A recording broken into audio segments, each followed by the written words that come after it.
আসসালামু আলাইকুম, আমি সজীব।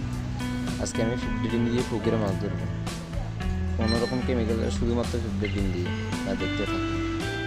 ফিফটি ডিম দিয়ে আমি বড়শিতে টোপ দিয়েছি। এগুলো সব মাছে খায়, কই মাছ, শিং মাছ, তেলাপিয়া মাছ, সব মাছেই ফিফটি ডিম পছন্দ করে।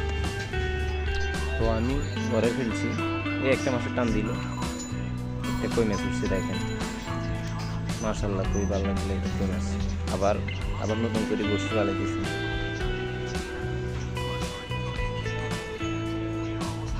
বড়শি বাইতে হলে অনেকক্ষণ অপেক্ষা করতে হয়, বুঝতে বুঝতে। এই যে আরেকটা মাছ লাগবে, তেলাপিয়া মাছ মনে হয়, তেলাপিয়া মাছ। মাছটা যেন সময় পড়ে যেতে লাগে, আবার মাছটা ধরিয়ে ফেলি। তো আপনাদের ভিডিওটি ভালো লাগলে লাইক, শেয়ার এবং সাবস্ক্রাইব করবেন। ধন্যবাদ।